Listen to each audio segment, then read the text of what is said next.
Hello, this is just in Japan on a bike. So I thought I'd talk about my other bike, which I've owned for 5 years, and I've mentioned it in previous uploads here. And the bike in question is a Yamaha XJ900S Diversion, to give it its full name.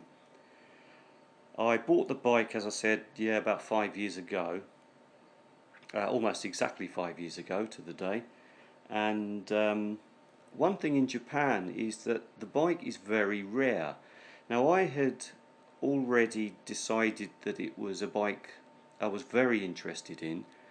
I had previously owned back in Britain. I had previously owned one of its ancestors, which is the XJ650, and certainly the XJ900 still has some of the characteristics and design cues from that, and certainly technologically wise. So, for example, the XJ900S Diversion, I'm just going to refer to it as the Diversion in this recording because it's a bit of a mouthful.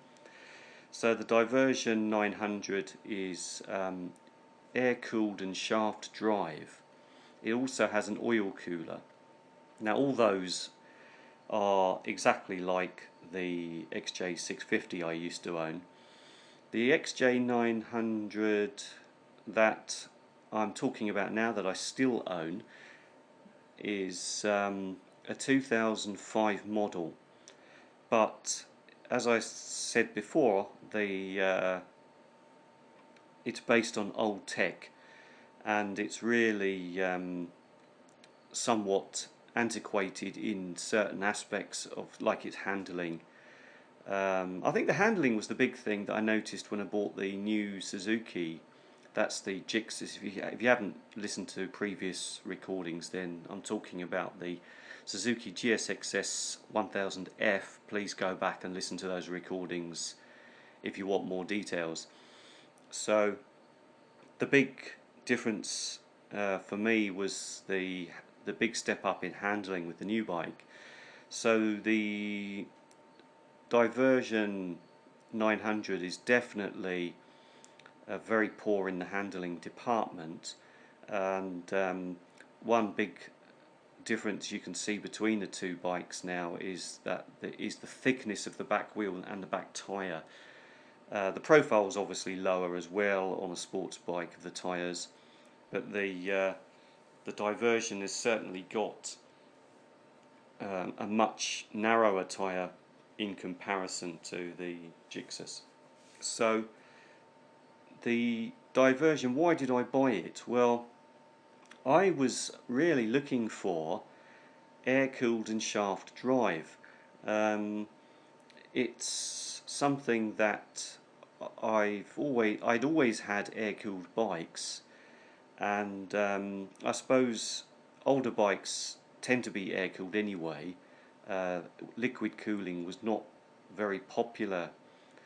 I'm not sure when the first liquid cooled bike was introduced, but certainly liquid cooling started to become a thing in the 1980s with high performance sports bikes. But most other bikes were air cooled, and I just felt it was simpler, so less things to go wrong, and they also look nicer, I think. I think an air-cooled bike looks nicer than a liquid-cooled bike. So, as I said, there is an oil cooler on the bike. The XJ650 also had an oil cooler, and so the XJ900, the 900 Diversion is a 4-cylinder mounted across the frame. So and it's a straight 4 across the frame. It's got 4 carburetors. You know what? I've forgotten what they are. I'm assuming they're Mikuni. I think I did check it, and I think they are Mikuni. But it's got 4 carburetors. I think they're constant velocity carburetors, I think. Um, and as I said, it's shaft drive. Now, why would I go for shaft drive? Because people do say that shaft drive zaps a lot of your engine power. I've heard figures like 30% of engine power goes on shaft drive. Um, well, again, the simplicity, the reliability, and just not wanting to deal with the maintenance issues that go with chain drive. And I suppose, yes, chains are probably better and stronger now, but they do need adjusting, cogs need replacing, and they need oiling and stuff like that. Whereas, especially for somebody who um, perhaps might be a bit lazy when it comes to, it's not so much the laziness actually, it's the not having the facilities. Here in Japan I don't really have any, I don't have very few tools, and previously where I lived, where I rented, I didn't have anywhere where I could do repairs or maintenance myself. This is a very common problem in Japan, especially if you're renting. There's just nowhere to do it, and as it happens, most Japanese guys, I suppose that includes women really, generally don't do much of their own maintenance. They'll just take it to a dealer, a mechanic. So I was interested, as I said, in an air-cooled and shaft drive for the simplicity, the low maintenance, and I think the air-cooled looks better. I wouldn't say that a shaft looks better. I'm not suggesting that. I'd say a chain looks better than a shaft. And frankly, I don't feel. I mean, I'd like to try the bike with a chain. It's not possible. It's not something I could do, but I would be interested to know how it does compare in terms of power. Certainly, the Diversion 900 has plenty of power. Um, it's a very smooth delivery of power right through the rev range, and I don't feel any I mean, all engines do have a certain burst of power, I suppose, especially you notice it with motorbikes, but even car engines and things, you do notice a certain burst of power usually at a certain point in the rev range. But the Diversion 900, yeah, it's a very smooth delivery, and it's pretty torquey, so it's very good all through the rev range. My biggest gripe with the bike, and it's not something I had thought about until I started riding it on long stretches of road, is the fact that it's a 5-speed. The gearbox does not have an overdrive 6th gear, so that makes for long journeys rather unpleasant at high speeds, for prolonged high speeds. So although it's officially a sports tourer, and I would say the performance is definitely sports tourer, it's definitely got a sporty acceleration to it. The riding position is more of a very comfortable touring position. It's basically upright, and it's got large fairing, upper fairing. It doesn't have lower fairing. There is an optional lower fairing kit you can get, including a belly pan, but my one has the standard upper fairing and a large screen. Also, my one has had an additional extra part added. It's like an add-on part to the top of the screen just to extend the protection from the wind, which works very well. That upper section is adjustable. You can lower it to back down to in line with the standard screen, or you can raise it, and when it's raised it probably adds about, let me think, about 5 centimeters, 2.5 inches, something like that. I haven't measured it, and it makes quite a bit of difference actually, and it certainly helps. And it's not only good for protecting against the wind, and especially if you go riding on a cold day, but it does offer quite a lot of protection against rain when you get stuck in rain. And a couple of years ago I got stuck. I was out and I was riding in the mountains, and where the weather can change very suddenly, and I got suddenly hit by a very nasty tropical storm, which was sort of basically typhoon strength, I think, and it was horrendous weather, very bad conditions, but the bike was fine. The bike's very stable. It wasn't really bothered by wind. It wasn't bothered by heavy rain, and it's once you get going, once you pick up a bit of speed, it does offer protection against the rain. On that particular occasion, I couldn't ride very fast because I was going around mountain roads at night, and the rain was just too heavy, and I was in uncharted territory. I was in an area where I didn't know, and I was riding rather slowly. But that brings me on to a couple of other things. Riding at night, the headlamp is okay. It's largish. It's a largish headlamp. Now, going back to the XJ650, that had an absolutely huge headlamp. It was amazing.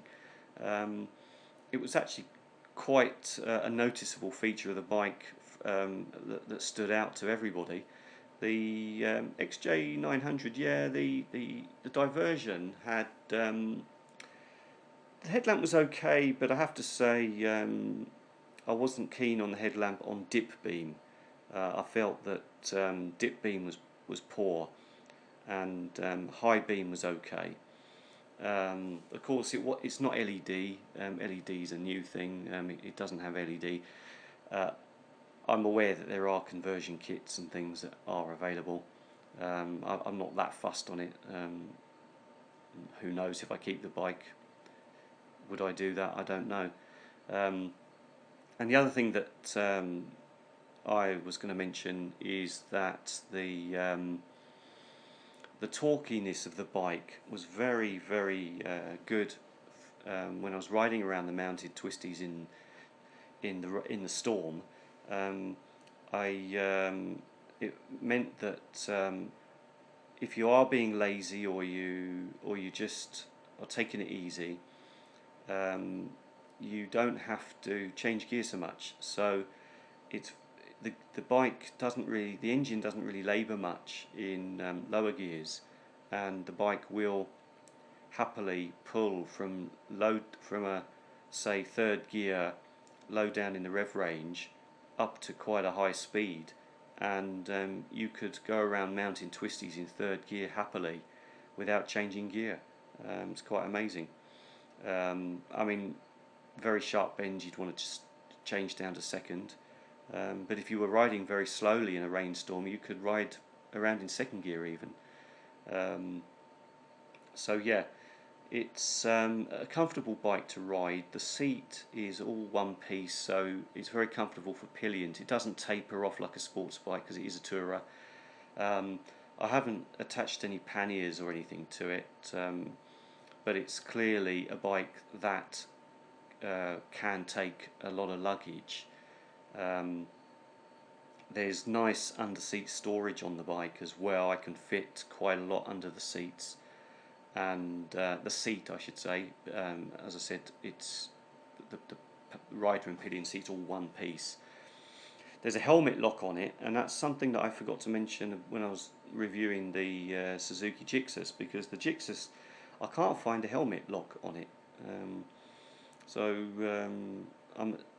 I don't see anything that looks like helmet lock, which is annoying. But the Diversion has a helmet lock, and that is really useful, having a helmet lock. And depending on the strap you've got on your helmet, you could fit 2 helmets on your helmet lock. So that is a very useful function, and I wish I don't know whether I just haven't found it. I have to say I didn't look very carefully. In Japan, luckily, it's the kind of place where if you stopped where there were quite a few bikers, you could leave your helmet on your bike and nobody would steal it. It is that kind of place, and that's what a lot of bikers do. They leave their bikes just perched on the tank or on the dashboard of the bike, and or on the end of one of the bars, and they even leave their jackets on there in hot weather, and nobody steals anything. So that's a good point. The what else can I tell you? So the fuel economy, I think I calculated it. Not brilliant on the Diversion. It could be an age thing, I don't know. It hasn't done that many miles. I'm up to, I think I've done about, I've done under 40,000 kilometres, which is under 30,000 miles. So it's not a lot really, if that's correct. Now, I did say that it's a rare bike, and it really is a rare bike in Japan, because when I looked for it, there were only two that I could find for sale in the whole country. There may have been others, but on the go-to motorbike website for used bikes, which is basically the only one I'm really aware of, it's kind of like the company's kind of like the Japanese equivalent of Auto Trader, and they have a separate bike website and an app which I've downloaded. I could only find two for sale in the whole country, and sometimes I check out of curiosity, and there's quite often none for sale whatsoever.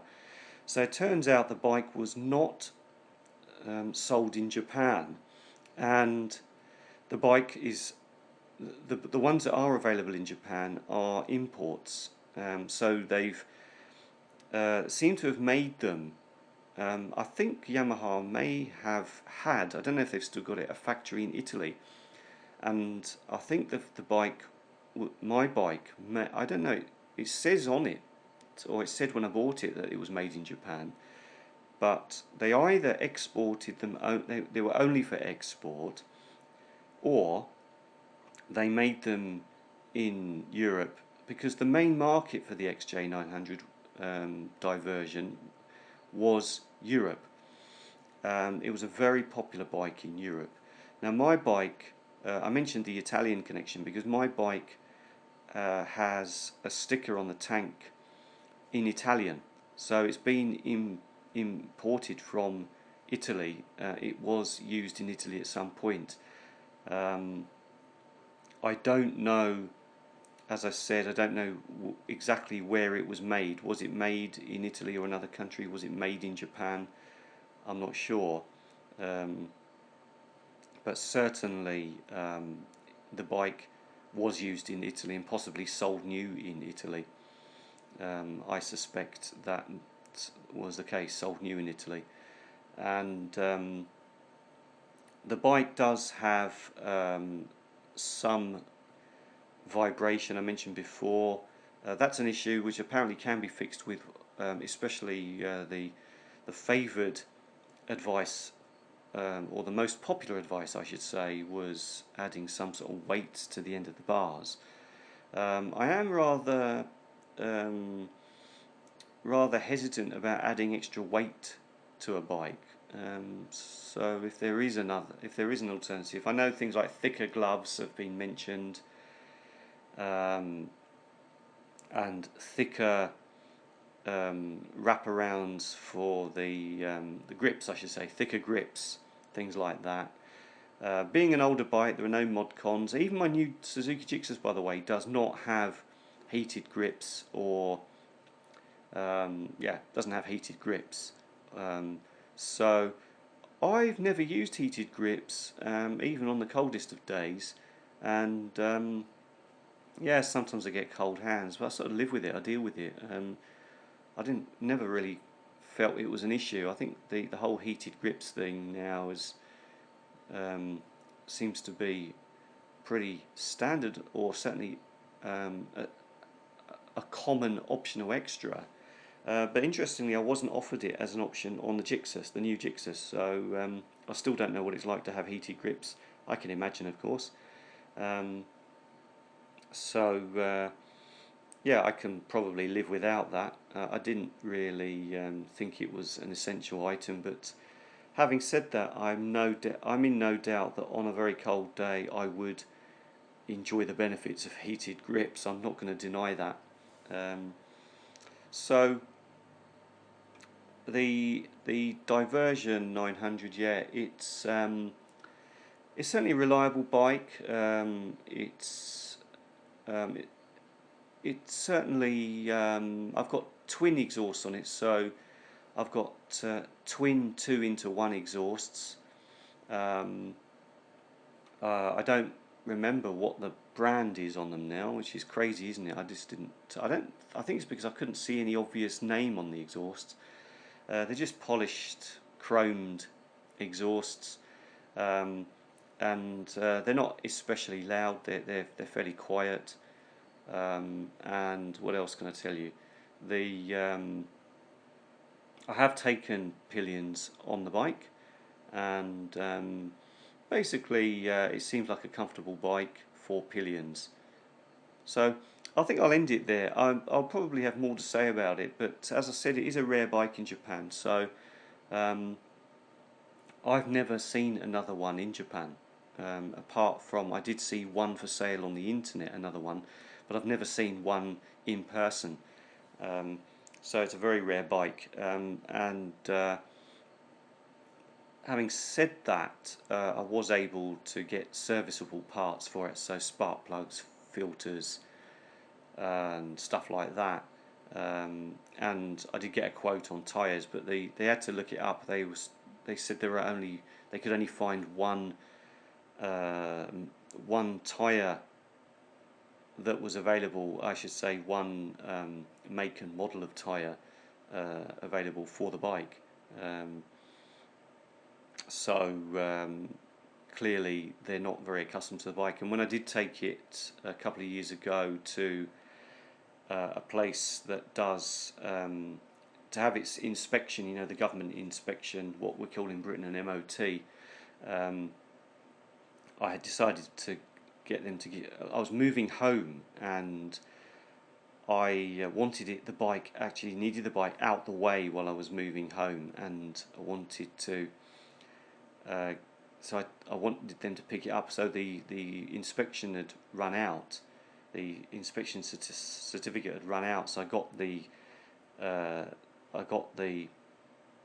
workshop to pick it up and give it its full service and inspection certificate, and had premium parts put on it. And they did need to check a few things because they weren't familiar with the model. Bearing in mind it's a Yamaha and I'm in Japan, but they were not familiar with the model. It wasn't something that they had seen before. However, there was information in their catalogues and manuals and things like that. They were able to find information on the parts and servicing. So not totally alien, so to speak, But there we are. So well, I should say that another thing's just sprung to mind before I end this, that one of the reasons there are different reasons why in Japan certain bikes are not popular, and somebody told me that air-cooled bikes suffer a bit in the city in the summer because Japan's so very hot here. It's very hot and humid, and because most people live in cities such as Tokyo, then air-cooled bikes really are not suited to city riding in the summer. So that's one reason why air-cooled bikes are not very popular. Another reason why certain bikes are not very popular here is because of seat height. And I mentioned before that what we call in Britain a medium seat height would be called a high seat height in Japan, because of the difference in just physiques. So the average Japanese person has shorter legs than, say, the average Northern European. So the seat height is a major issue, and you do see that sometimes. I do sometimes see people really struggling on motorbikes that appear to be too big for them, and when they stop, for example, at traffic lights, they have terrible difficulty They have to lean over and tiptoe on one leg, and they do struggle. In fact, when I was out the other day, I did see I mentioned in a previous recording about a couple that were out on their bikes together, and the female half of the couple basically was really struggling, and her partner, her male partner, who was a biggish chap, he had to wheel the bike backwards out of the parking space, and he wheeled it out of the parking area for her to get on, and then he got on his bike, and then she was really struggling to get on the bike.